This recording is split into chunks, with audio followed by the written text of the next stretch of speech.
This week, the spiritual beliefs of the ancient Sumerians are under a microscope. Kingdoms of Sumeria is lifting the veil on a mysterious group known globally as the Shining Ones, also known as Anunnaki in Mesopotamia. These gods and their descendants who civilized mankind left a planetary footprint.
What or who are the Shining Ones?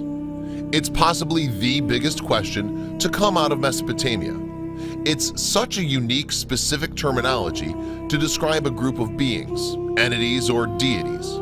However, the Shining Ones, as they're referred to in so many ancient cultures and texts, all supposedly independent from each other. They're often given specific names in those cultures, yet their nickname, the Shining Ones, whatever the attribution of shining means, is a nickname that stuck across vast distances and epochs. In Mesopotamia, they were referred to as the Apkallu, the Anunnaki, or Urshu. Generally, they're described as serpent beings, seven sages, fish beings, feathered serpents, angels, watchers, or elders. In ancient Egypt, they went by the name of Neteru or Shemsu Hor. The Dogon culture spin-off from Egypt, they were called the Nomos. In India, they bore names like Devas or Nagas. Biblical accounts give them or their descendants names like Elohim, Nephilim, Gibborim, Seraphim, or Rephaim. Whether world mythologies, religious, or ancient historical texts, there is repetitive, specific references to a group of divinity known as the Shining Ones.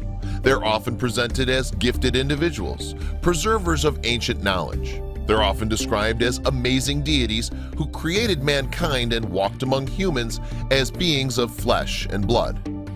At the same time, they are also described as serpent, fish-like, angels, or birdmen. The Mesopotamian term Apkolu is used to represent a winged deity, protector spirit, sometimes human or eagle-headed. New cutting-edge technology allows us to bring the original color of these wall reliefs back to life without harming them. It really does center on how we can begin to look at the art in our collection in different ways, reconstruct a little bit of what the ancient viewer may have been able to see in the 9th century BCE, and do it in a way that doesn't harm the work of art, allows us a certain kind of flexibility in terms of what we can show, and in terms of how knowledge is evolving, and to also allow us a kind of an opportunity to imagine how we could take a project similar to this and move it not just to another Assyrian relief, but into other works of art, and think about the applications and the ways that we can work with it. In our episode, The God Kings of Mesopotamia, we touched upon the Apkallu. However, the Apkallu, certainly in later Babylonian times, may have simply been some priesthood reenacting rituals associated with the original Shining Ones. Mythology, oral history, and symbolism may well be the only method of knowledge-keeping that lasts the ravages of time.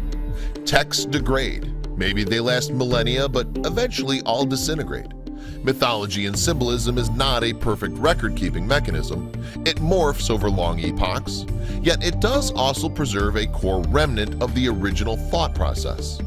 Clearly this works, or we wouldn't see serpent mythology on a global scale, or knowledge of a mysterious group known in Antiquity as the Shining Ones touch every corner of the planet. Eventually, patriarchy took control of the planet literally, most certainly from the time of the Romans onwards.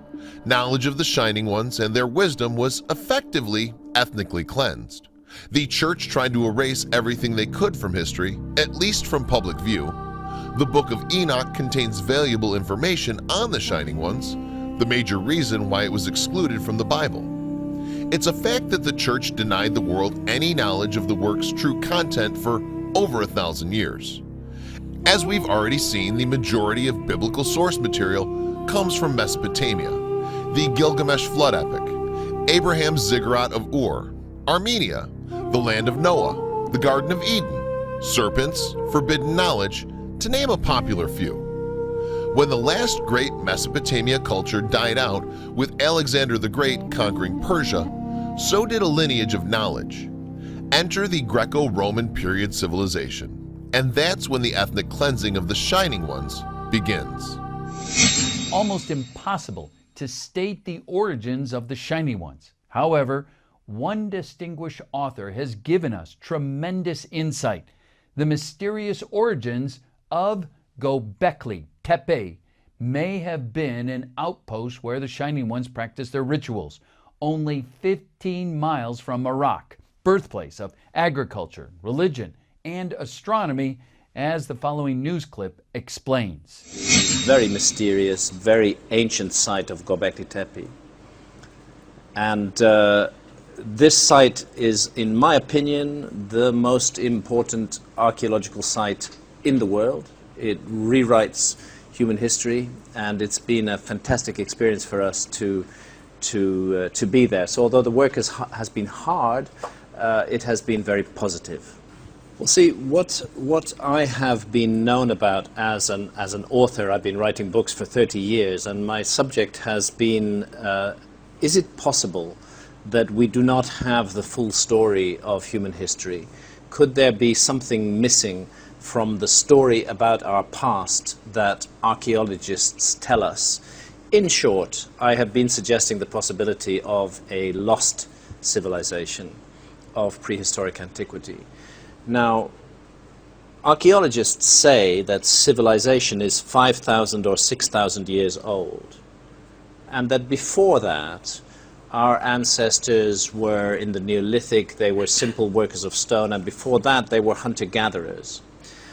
So it's very extraordinary and difficult for archaeology to explain why we have this site in Turkey which is 12,000 years old, 7,000 years older than the supposedly most ancient civilizations of Sumer and ancient Egypt. And this site in Turkey, Göbekli Tepe, is on an enormous scale, and it required tremendous skill and workmanship to put it together. So it's really a tremendous mystery. It begins to show that we're going to have to revise all our ideas about human history, because there was in Turkey 12,000 years ago a civilization which was already old at that time. This is not, when we see the work at Göbekli Tepe, it's not something that they just invented overnight. They must have been preparing and doing that work for thousands of years before that time. So it strongly suggests that we are missing a hugely important episode in human history, and the really solid evidence for that is provided by Göbekli Tepe. And something else that is interesting about Göbekli Tepe is this is the area, not only do we see the oldest massive stonework so far known to history in Göbekli Tepe, but also this is the area, as far as we know, where agriculture begins. This is the home of agriculture. It's kind of ground zero for architecture and for agriculture. And it seems like it's an ancient think tank, if you like, or an ancient center of innovation, where things that mankind supposedly had never done before were being done for the first time. And I feel that there is a story behind Göbekli Tepe which needs to be told, and that's why I'm so fascinated by this site, and that's why I've been visiting it.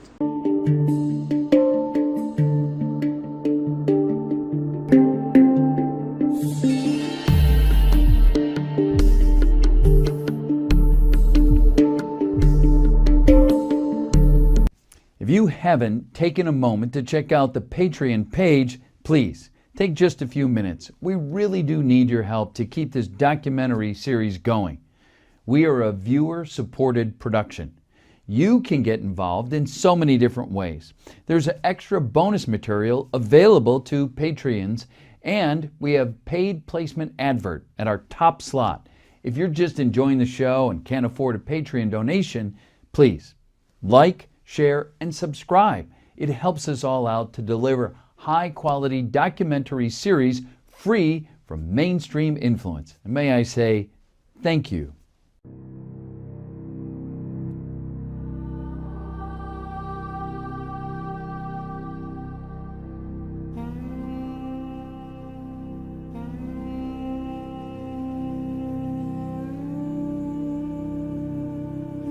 The Shining One's Mesopotamian regional name was Anuna.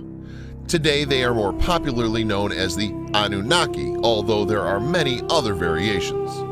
This group of deities appears in the mythological traditions of the ancient Sumerians, Akkadians, Assyrians, and Babylonians. Descriptions of how many Anunnaki there were and what role they fulfilled are inconsistent and often contradictory. In the earliest Sumerian writings discussing the Anuna comes from the post-Akkadian period. The Anuna are the most powerful deities in the pantheon, descendants of Anu, the god of the heavens, and their primary function is popularly accepted as decreeing the fates of humanity. The Nimrod sculptures at the British Museum are not merely artistic. In the following clip, we will see the dragon bell being slayed by Marduk. Art and imagery straight out of the Epic of Gilgamesh itself, a major source of material on Anunnaki, shining ones.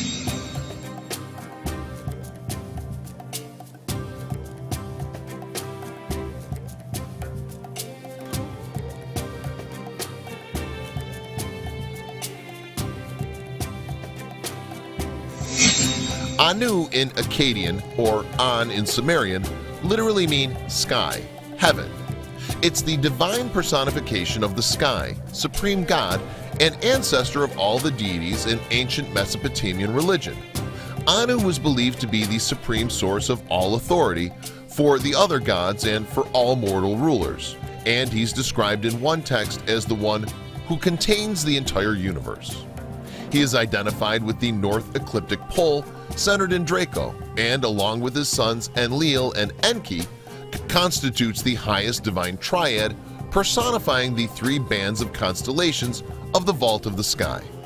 By the time of the earliest written records, Anu was rarely worshipped, and the veneration was instead devoted to his son Enlil. But throughout Mesopotamian history, the highest deity in the pantheon was always said to possess the Anutu, meaning Anu power. Anu's primary role in myths is as the ancestor of the Anunnaki, the major deities of Sumerian religion. His primary cult center was the Eanna Temple in the city of Uruk, but by the Akkadian period, his authority in Uruk had largely been ceded to the goddess Inanna, the Queen of Heaven. Anu's consort in the earliest Sumerian texts is the goddess Urus, but she's later the goddess Ki, and in Akkadian texts, the goddess Antu, whose name is the feminine form of Anu. Anu briefly appears in the Akkadian Epic of Gilgamesh, in which his daughter Ishtar, the East Semitic equivalent to Inanna, persuades him to give her the Bull of Heaven so that she may send it to attack Gilgamesh. The incident results in the death of Enkidu, who becomes the driving force for the remaining portion of the epic.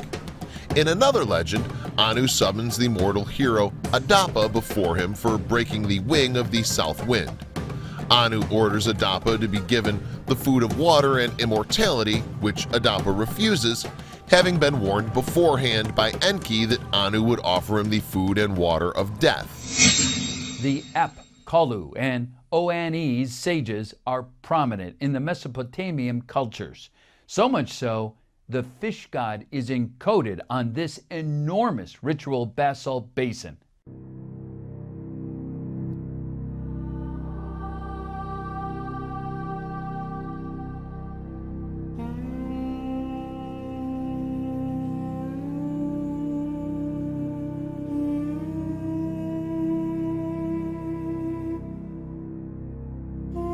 In ancient Hittite religion, Anu is a former ruler of the gods who was overthrown by his son Kumarbi, who bit off his father's genitals and gave birth to the storm god Teshub. Teshub overthrew Kumarbi, avenged Anu's mutilation, and became the new king of the gods. This story was the later basis for the castration of Uranus in Hesiod's Theogony.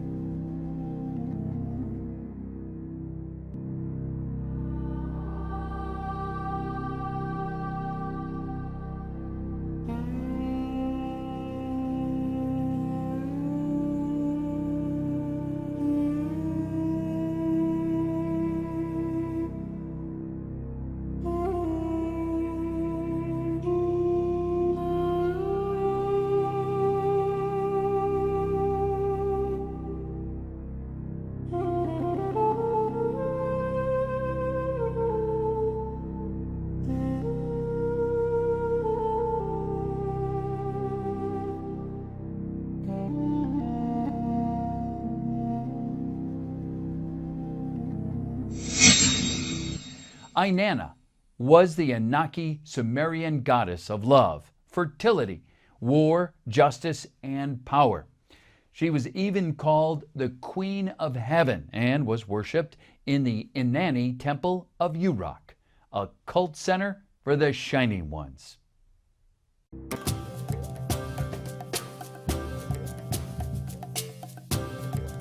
In the Sumerian epic Inanna's Descent into the Netherworld, the Anunnaki Shining Ones are portrayed as 7 judges who sit before the throne of Ereshkigal in the underworld. Later Akkadian texts such as the Epic of Gilgamesh follow this portrayal. During the Old Babylonian period, the Anunnaki were believed to be the chthonic deities of the underworld, while the gods of the heavens were known as the Igigi. The ancient Hittites identified the Anunnaki as the oldest generation of gods who had been overthrown and banished to the underworld by the younger gods. Inanna was the Anunnaki Sumerian goddess of love, fertility, war, justice, and power. She was even called the Queen of Heaven and was worshipped in the Inanni Temple of Uruk, a cult center for the Shining Ones.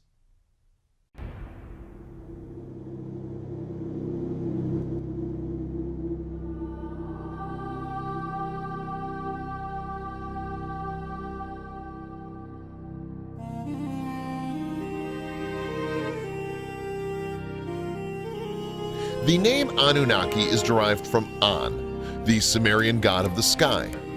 The name is variously written Danuna, Danuna Kene, Danun Na, meaning princely offspring or offspring of Anu.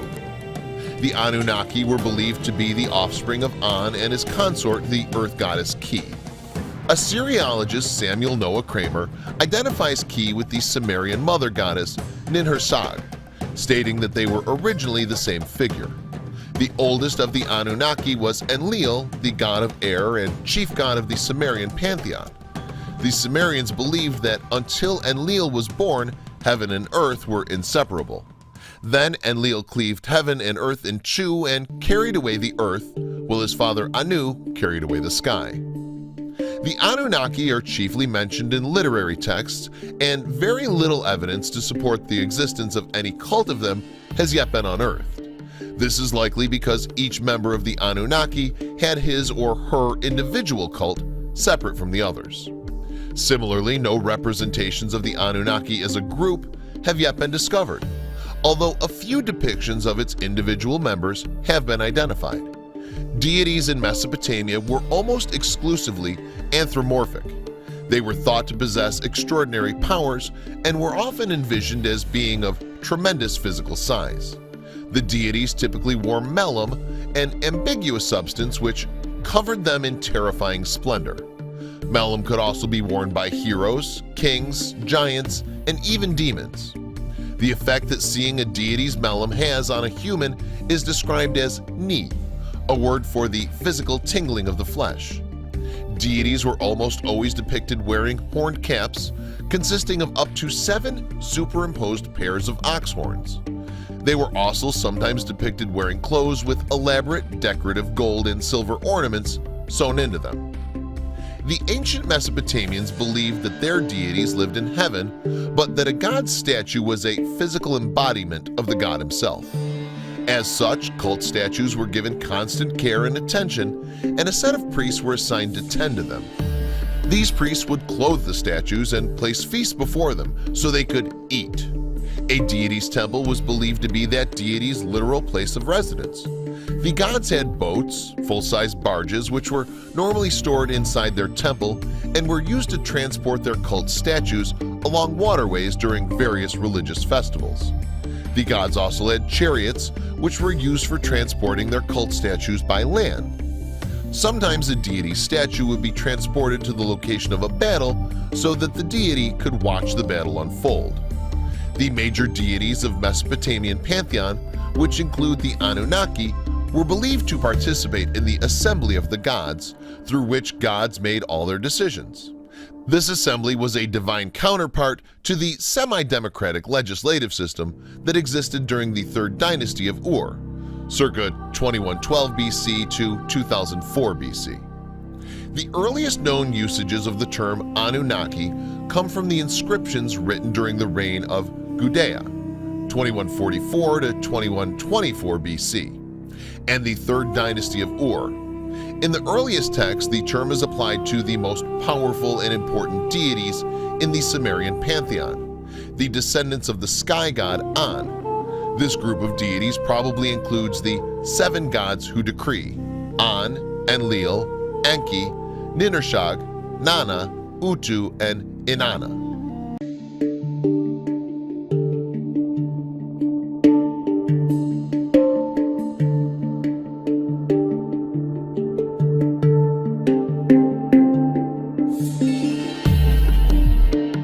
If you haven't taken a moment to check out the Patreon page, please take just a few minutes. We really do need your help to keep this documentary series going. We are a viewer-supported production. You can get involved in so many different ways. There's extra bonus material available to Patreons, and we have paid placement advert at our top slot. If you're just enjoying the show and can't afford a Patreon donation, please like, share, and subscribe. It helps us all out to deliver high-quality documentary series free from mainstream influence. And may I say, thank you.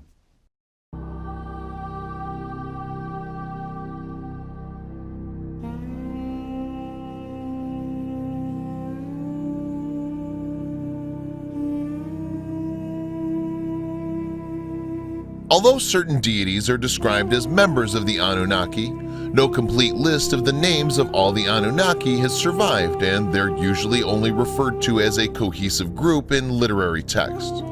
Furthermore, Sumerian texts describe the Anunnaki inconsistently and do not agree on how many Anunnaki there were or what their divine function was.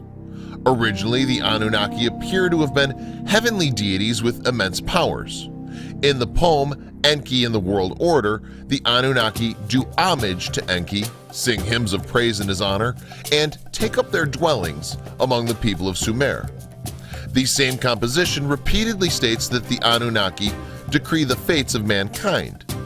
Time and fate deities are personifications of time, often in the sense of human lifetime and human fate in polytheistic religions. In monotheism, time can be personified as in Father Time in European folklore or in Persian Zoroastrian tradition. Virtually every major deity in the Sumerian pantheon was regarded as the patron of a specific city and was expected to protect that city's interest. The deity was believed to permanently reside within the city's temple. One text mentions as many as 50 Anunnaki associated with the city of Eridu. Sumerian poetry is loaded with references to the Anunnaki Shining Ones. One such poem called Inanni's Descent to the Underworld is essentially reading to understand why the Anunnaki Shining Ones closely resemble the Watchers, or Fallen Ones.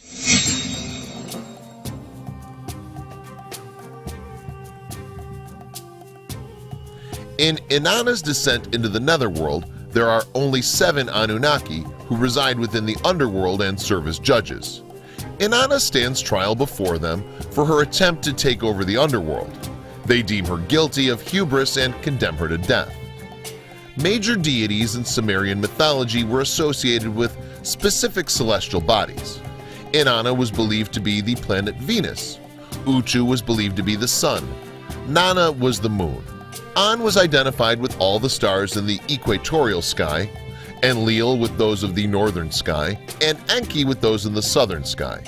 The path of Enlil's celestial orbit was a continuous, symmetrical circle around the north celestial pole, but those of An and Enki were believed to intersect at various points.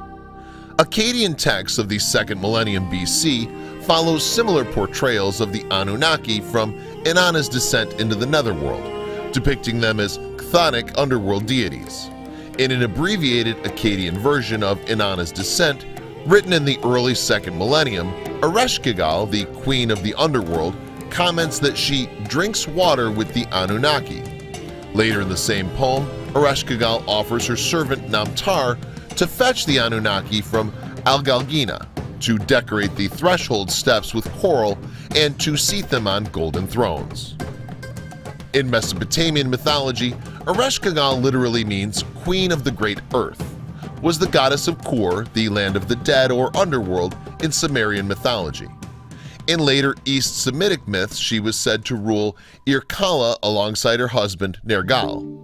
Sometimes her name is given as Irkalla, like the way the name Hades was given in Greek mythology for both the underworld and its ruler, and sometimes it's given as Ninkigal, literally Great Lady of the Earth or Lady of the Great Earth. In Sumerian texts, Ereshkigal was the only one who could pass judgment and give laws in her kingdom. The main temple dedicated to her was in Kutha.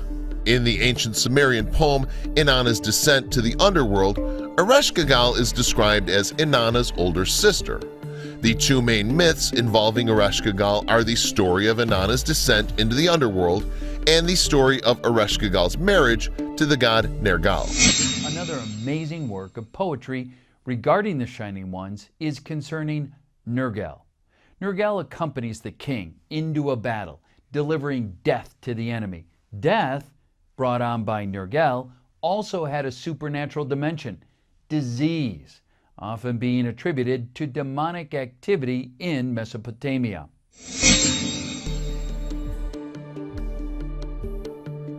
In ancient Sumerian mythology, Ereshkigal is the queen of the underworld. She's the older sister of the goddess Inanna. Inanna and Ereshkigal represent polar opposites.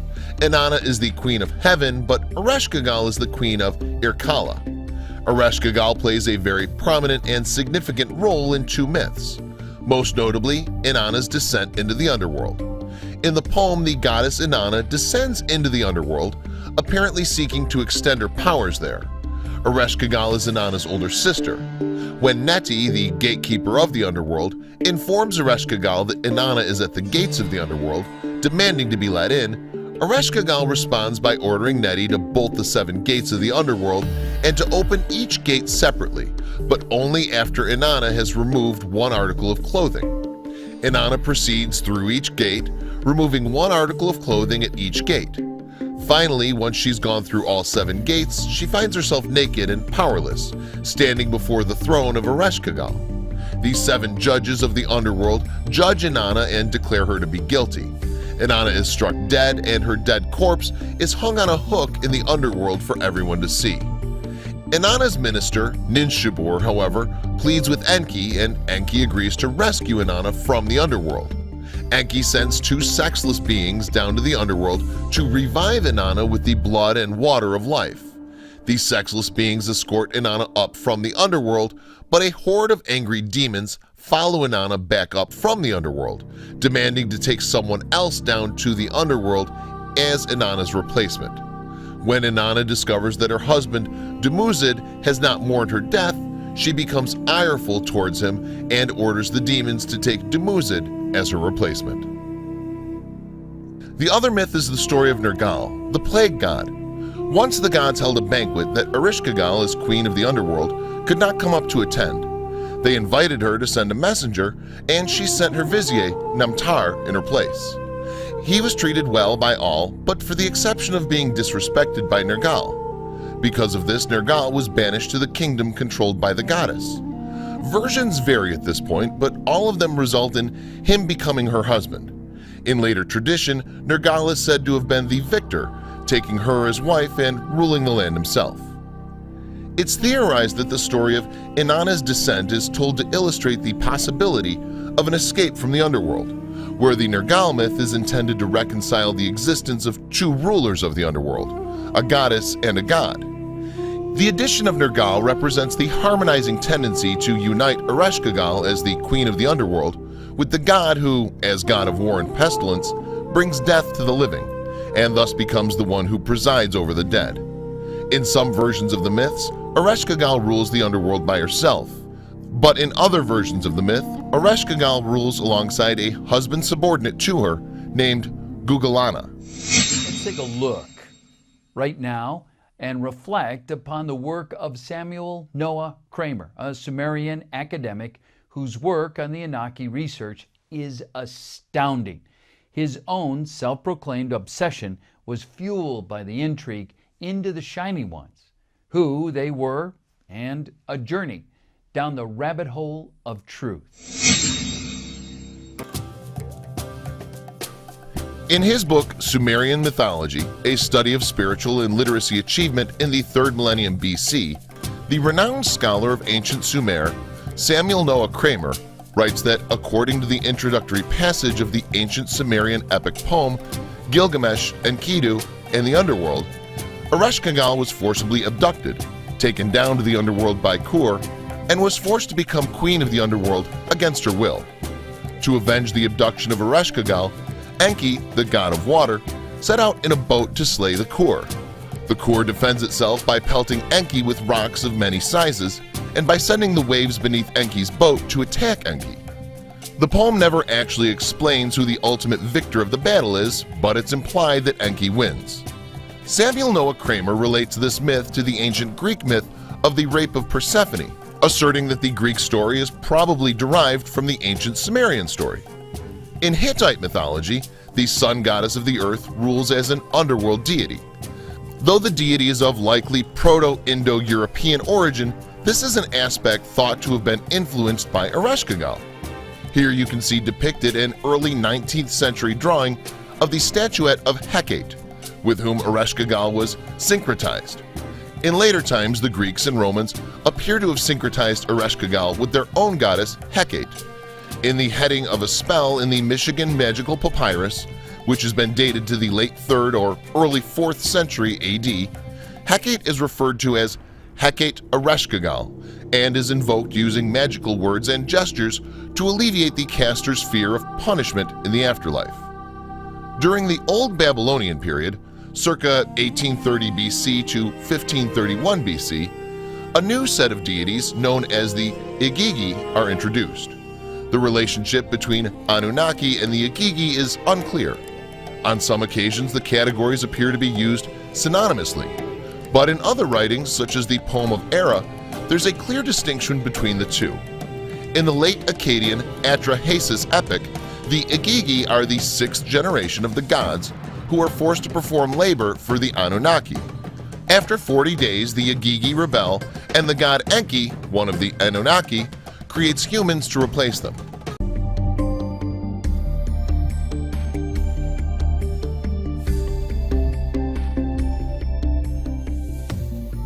If you haven't taken a moment to check out the Patreon page, please take just a few minutes. We really do need your help to keep this documentary series going. We are a viewer-supported production. You can get involved in so many different ways. There's extra bonus material available to Patreons, and we have paid placement advert at our top slot. If you're just enjoying the show and can't afford a Patreon donation, please like, share, and subscribe. It helps us all out to deliver high-quality documentary series free from mainstream influence. And may I say, thank you.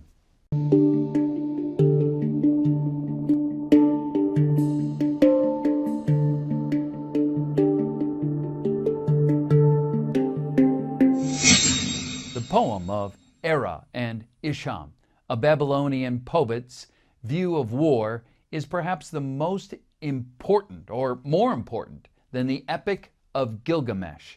So popular, in fact, that more copies of this ancient poetry have been found than Gilgamesh.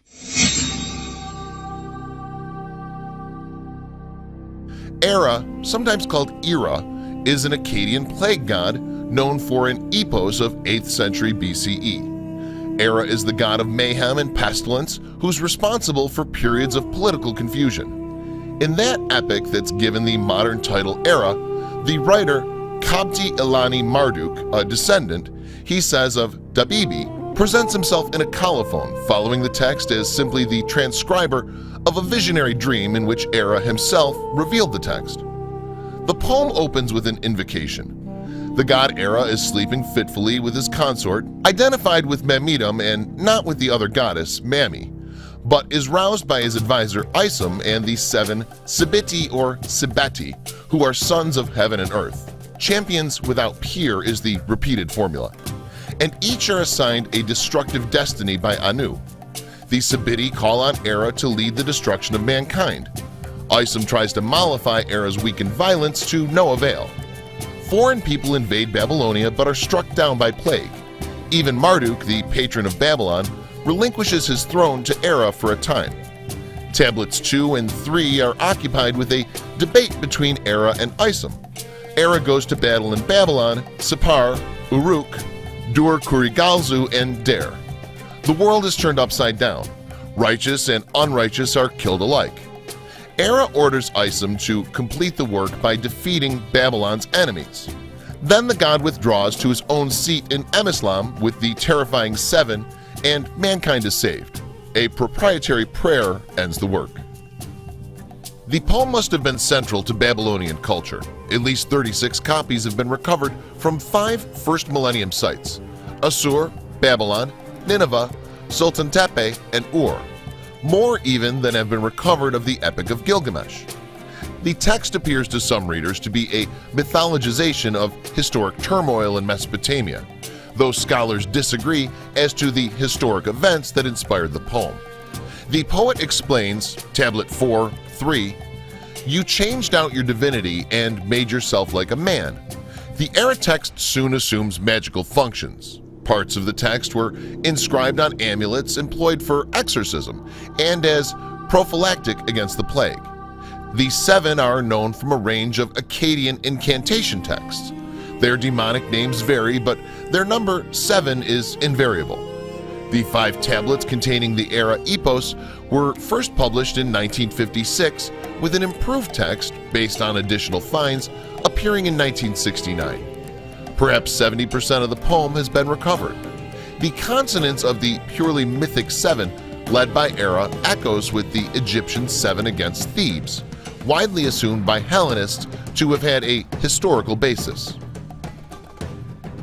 From the Middle Babylonian period, circa 1592 to 1155 BC, onward, the name Anunnaki was applied generally to the deities of the underworld, whereas the name Igigi was applied to the heavenly deities. During this period, the underworld deities Damkina, Nergal, and Madanu are listed as the most powerful among the Anunnaki, alongside Marduk, the national god of ancient Babylon. In the standard Akkadian Epic of Gilgamesh, circa 1200 BC, Utnapishtim, the immortal survivor of the Great Flood, describes the Anunnaki as 7 judges of the underworld, who set the land aflame as the storm approaches. Later, when the flood comes, Ishtar, the East Semitic equivalent to Inanna, and the Anunnaki mourn over the destruction of humanity. The Enuma Elish, or a 1,000-line poem, gives an idea as to the numbers of Anaki. As we have the numbers, we understand they're going into war, battling for power, yet at the same time coming from the underworld. Uncomfortably, it is recognized as being related to the Hebrew Genesis creation narrative. In the same way, Persia adopted Sumerian writing, winged bulls, and spiritual beliefs of the Sumerians. The Hittites in Turkey did the same. They have an almost identical map of the Anunnaki underworld cosmology.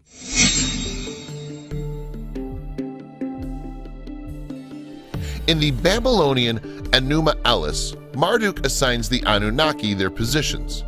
A late Babylonian version of the epic mentions 600 Anunnaki of the underworld, but only 300 Anunnaki of heaven, indicating the existence of a complex underworld cosmology. In gratitude, the Anunnaki, the great gods, built Asagila, a splendid temple dedicated to Marduk, Ea, and Enlil. In the 8th century BC poem of Era, the Anunnaki are described as the brothers of the god Nergal and are depicted as antagonistic towards humanity. A badly damaged text from the Neo-Assyrian period, 911 to 612 BC, describes Marduk leading his army of Anunnaki in the sacred city of Nippur and causing a disturbance. The disturbance causes a flood, which forces the resident gods of Nippur to take shelter in the Eshu-Mesha temple in Ninurta. Enlil is enraged at Marduk's transgression and orders the gods of Eshu-Mesha to take Marduk and the other Anunnaki as prisoners.